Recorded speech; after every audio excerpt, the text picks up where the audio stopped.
Welcome to Spotlight. A report has revealed that Russia and Ukraine were ready for a potential peace deal back in April, but the British Prime Minister Boris Johnson prevented that deal from taking place. Johnson reportedly told Ukrainian President Volodymyr Zelensky that even if Ukraine is ready for peace, Kiev's Western backers are not. Who are Kiev's Western backers exactly, and why are they dictating terms to Kiev? And what if peace had taken place? How many Ukrainian lives would have been saved? And what about European economies? Would they have been relieved from the soaring energy bills and the looming energy crisis? These are just some of the questions we'll be asking on tonight's Spotlight. And here are the guests that we have. Activist and commentator Don Debar, joining us from Westchester, New York.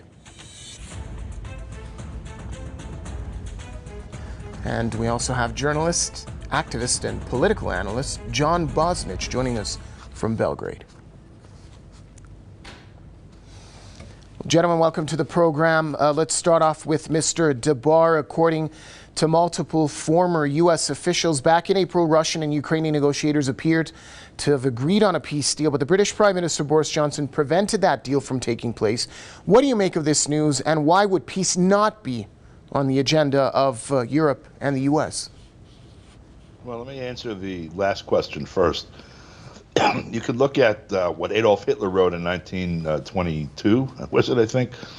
His little jail cell tome, My Struggle, looking eastward for the opportunities for empire for Germany, the substitute for 200 years of colonizing the world like Britain and France and Spain had done was to take Russia. And the resources and the population and the real estate itself were enough for Germany to rule the world, in his opinion. And if you look at the material basis of his argument, basically, it's true. The U.S. has been licking its chops looking at Russia's mineral wealth, its educated workforce, and its vast real estate, its vast footprint on the planet. It's major share of the Eurasian continent. Since 1917, certainly, but even earlier. They bought Alaska from Russia, by the way, and there were people who had ambitions to buy further to the west of Alaska or into Eastern Asia. In terms of the admission that this has been happening, and also the fact that the attempt at making peace was thwarted by Washington and London, it's particularly interesting to see that this is being spoken by Fiona Hill and Angela Stent. Fiona Hill was a member of the Trump administration. That much is being credited to her, but she was actually allied with that portion of the Trump administration that were sort of inserted along with those who helped put the dossier together to try to take Trump out. She spent a few hours, something like 10 hours, I think, in secret testimony during the first impeachment trial.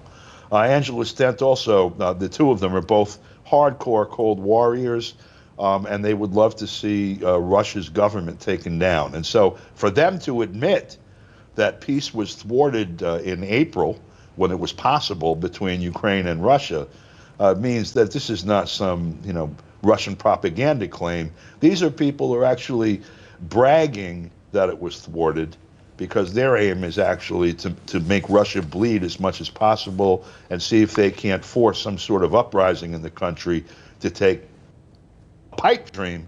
But that's the dream that Langley has right now, and these two people are totally on board with it. John Bosnitch, Boris Johnson reportedly told Ukrainian President Volodymyr Zelensky that even if Ukraine is ready, Kiev's Western backers are not. Tell us more about who are exactly Kiev's Western backers, and why would they not want a peace agreement at all? Okay, well, we have to start from the basic premise that we're talking about the Anglo-American Empire, and I think we should insert the word war empire, because it's not just that they have a functioning empire of economic production, trade routes, and so on, but the key element of the Anglo-American Empire is that it is an empire for the purpose of war. One normally thinks that in history, wars were fought to acquire resources, to acquire a strategic position, to control trade routes, and so on. But actually, that has evolved over time to the point where war itself is the purpose of the empire, because the biggest possible profit is not from extracting minerals from the ground. It is not from mining gold. It is not from pumping oil, but it is from the purchase, sale, and trade of weapons. So that is the objective of the empire. The empire is based on war itself. It is war with no other goal other than war itself. And that's why the order was given to Ukraine, not to protect them strategically, not to protect resources, not to end the war, but to keep the war running for war itself. Don Debar, the report said Johnson's position was that of the quote-unquote collective West, which feels Putin is not as strong as they initially thought, and they see the war as an opportunity to press Putin. Taking into account the ripple effects, specifically the energy crisis that Europe is facing, would you say that this was a miscalculation? Yeah, I think there are miscalculations across the board. There's a term that's used in colloquial American English about believing your own, and I'll use the letter substitutes BS.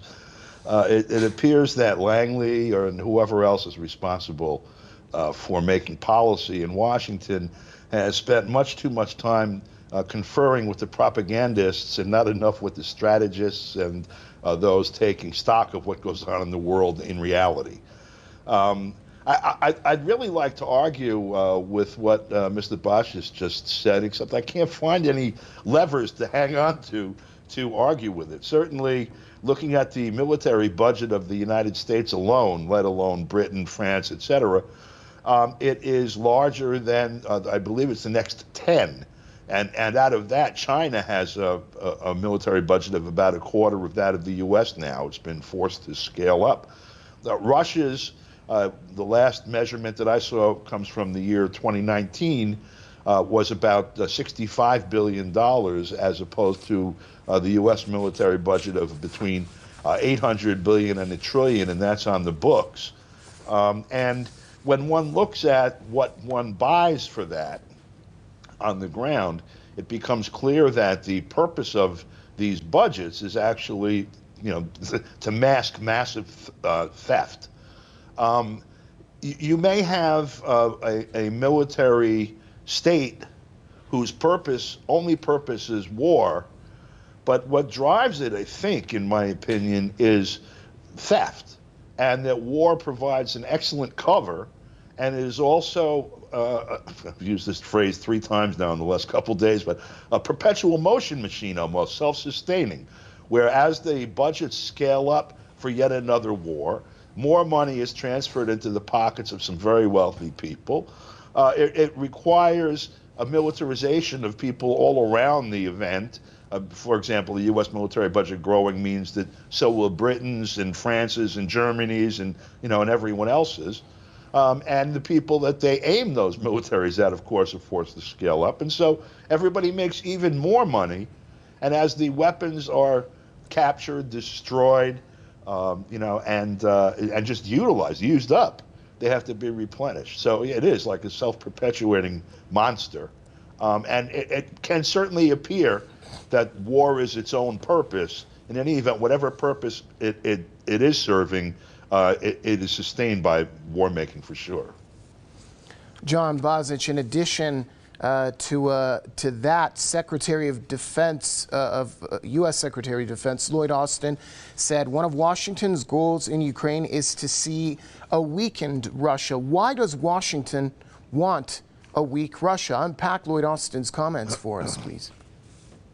Well, if Russia is weakened, the ability of the United States to provoke more wars on the Russian borders, not just in Ukraine, but anywhere they can provoke a conflict, in Lithuania, some conflict related to Iran, wherever they can provoke a conflict, it's more business.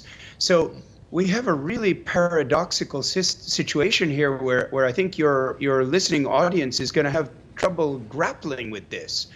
When an American weapon or tank or plane is shot down, the loudest cheers are in the United States at the headquarters of the weapons providers, because they can now sell a new tank, a new airplane, a new weapon system to the American government. So it is a perpetual motion machine. The purpose of the machine is war making. And if you can picture this in your minds, if you close your eyes, what you've got is the US taxpayer hooked up to an automatic milking machine. So you've got 300 million US taxpayers who are hooked up to automatic milking machines, which milk them for their money. So the victim of the war is a civilian, and it's the American civilian taxpayer who is being milked 24 hours a day, even when they're sleeping, for their money. That is the paradigm that American citizens live in. And unfortunately, because that's the paradigm of the world we live in a world full of war, perpetual war. Don Debar, as the conflict enters its 7th month, Joe Biden announced nearly $3 billion in U.S. military aid. That support, as stated, will be used for buying and purchasing military equipment for the long term. Does the conflict in Ukraine have the potential of morphing into a war of attrition? Well, it's already been that. First of all, the numbers that have been discussed recently about aid, quote unquote, to Ukraine. In other words, some of the milking that John refers to, this is someone here that's somewhat dehydrated from having been milked over the last 60-something years. You have a situation where something like $50 to $60 billion in quote unquote aid has been sent to Ukraine since February. Now, no one knows how much of that money actually hit the ground in Kiev, for example, or got dropped off in Swiss bank accounts or whatever. But again, on scale, Russia's military budget of $65 billion is to defend a massive piece of real estate that runs from the Polish border to the Sea of Japan, the Arctic Circle, to China and India, et cetera, and, the Black Sea and all of that. And Ukraine's having a war on just that one little front, and they have as much money passing through their hands as the entire annual budget of the Russian military. So the idea is to have Russia certainly suffer a war of attrition of material. I don't know what kind of fatalities they thought they could impose on Russia's military, but Russia has a population of about 4 or 5 times that of Ukraine, and more importantly, I think the people of Russia are much more supportive of, this is, for them, this is a war of survival. People of Ukraine are divided into half practically, and so it's a bad idea to conduct a war of attrition because they'll lose. Ask Hitler, ask Napoleon how that worked out. And John Bosnitch, Russian foreign minister, in a July interview with the country's state media, said that compromise is no longer an option. These are his words: even giving Russia all of Donbass is not enough. Now the geography is different. Foreign Minister Lavrov asserted in describing Russia's short-term military aims, that is, it's also Kherson and Zaporizhia regions, as a number of other territories. The goal is not negotiation, but Ukrainian capitulation. So here we see Russia having its own objectives changing now that that window of opportunity for peace is passed. Indeed, that's the case. But there's a very logical reason for that. Russia entered into this conflict after waiting 8 years through a clear policy of genocide on the part of the Kiev regime against its own ethnic Russian citizens. Russia did something America would have never done, and that was patiently negotiate and attempt to find a peaceful solution. When it was found in April that there was a peaceful solution, then that was scuppered on the side of the Americans. Why? Because the Americans, as we've already said, and my fellow commentator Don Debar has said, because the Americans are in this for war itself. So then we proceed, and the war has continued since this April attempted peace agreement. And here we are now in September. And suddenly, it's not Russia who's talking about the scuppered agreement. It is America, which means that America realizes and has leaked this story to the media, because America realizes that now, not only are they losing territory, they're losing the entire war that they intended to continue forever, because Russia is winning so quickly and so overwhelmingly that the war that they wanted to have last forever is not going to last as long as they wanted. So not only have they lost the territory and the control of Ukraine, they're actually losing the ability to fight war forever. So it's a double loss for America. And therefore, America leaks this story to try to put pressure for a quick, peaceful solution. Too late, gentlemen, you missed your chance. It is now a war for strategic control of the territory that America had used and tried to turn into a NATO base to destroy Russia. Russia must stop that objective from ever happening again, and Russia will do so. I fully expect Russia to take control of the entire seacoast of the Black Sea, so that the rump Ukraine ends up being a landlocked mini-state that has to actually give its own Western territory to Poland in order to survive. Don Debar, let's turn our attention now to Europe. Massive inflation, a cost of living crisis, an energy crisis. Some countries like the UK having its citizens face unprecedented energy bills, with many European countries facing energy rationing, high oil and gas prices as well. This is all, of course, the fallout of the Ukraine conflict. How much is Europe losing in all of this in comparison to the United States? What's the cost of this conflict and its repercussions for Europe as opposed to the U.S.? Well, you have to distinguish between the elite in Europe and the population, the billion or so people that live in Europe, because there are two different sets of interests there that are being expressed without any, mask at this point. I think you could say that this was articulated out of the mouth of the German foreign minister this past week at the 2000 forum, that she said this is the highest ranking Green Party official in the world. She's the foreign minister of Germany, which is a pretty high office. That's von Ribbentrop, who held that office under Adolf Hitler. She said, in essence, that things are bad and they're going to get worse for the German people, and that the German people are going to be looking to their politicians for relief. And she said, in essence, I know we've promised that we would make your life better. We're going to do what we can, but we also promised Ukraine we would stand with them, and we intend to do so. And so they are going to double down regardless of the consequences. Now, I thought back when Donald Trump mentioned about NATO being obsolete, that he was taking a look at the fact that there was austerity across Europe for, at that point, about 30 years, and that the tax, essentially, that NATO is on the economies of the European countries was exacerbating the problem, and he saw that as something that needed to be resolved by, on the one hand, taking it off the back of American taxpayers, and the theory was that the Europeans would pick it up. But I think what was really behind it was, in essence, the European populations would not allow that, and NATO would finally be put to bed where it belonged.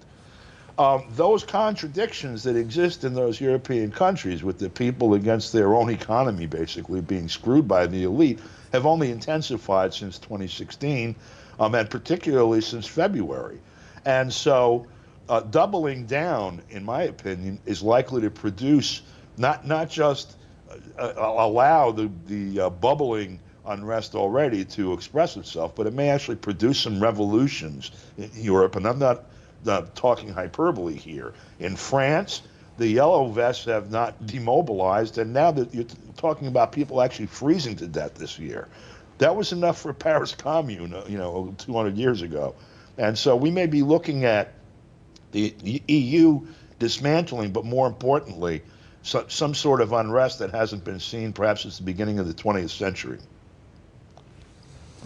John Bosnitch, the U.S. has, on many occasions, called Iran a destabilizing factor. Iran's foreign minister, who's just visited Russia, presented Moscow with an unnamed European leader's proposal for a peace initiative to end the war. The Iranian foreign minister said their ideas to help establish peace and stop the fighting in Ukraine, and I shared these ideas with Mr. Lavrov. Who's the destabilizing factor now? Well, it's obviously the Anglo-American war empire, which is this destabilizing factor here. And they're having a little bit of trouble justifying continuing the war to their own populations. So they are presenting the war as Russian aggression, which it is not. It is a Russian response to NATO aggression in Russia's hinterland, directly next to their capital. So the entire, this is what George Orwell in 1984 called black-white. Whatever is white is called black, and whatever is black is called white. They are making the aggressor out of the defender, and they're making the defender into the aggressor. This is a lie which cannot be foisted on the people of Europe, because the people of Europe have some media that are independent of Washington. It can be pushed on the people of America because they don't listen to any media in any other language other than English, and the only other purveyor of the story is England, which is Washington's partner. But the story is running thin, and as the winter comes, Europe is going to be destabilized, and America is now afraid that maybe its European military colony called the EU could fall apart. And there are problems in Hungary, and there are problems in Poland. And that is what America is afraid of, because so long as it can keep the EU together, it can use the EU to force the NATO partners to reimburse America all the money that they've spent. So they not only rob the American taxpayer, they then go to the EU and NATO and ask them to pay America back. It's a double ripoff of their own people and the people of Europe. All right, thanks a lot, gentlemen. That's all the time we have for tonight's show. Activist and commentator Don Debar joining us from Westchester, New York, and journalist, activist, and political analyst John Bosnitch joining us from Belgrade. Thanks for contributing to the program, and also a special thanks to you, our viewers, for staying with us on tonight's Spotlight. It's good night for now. Tell John thank See you next too time. For me.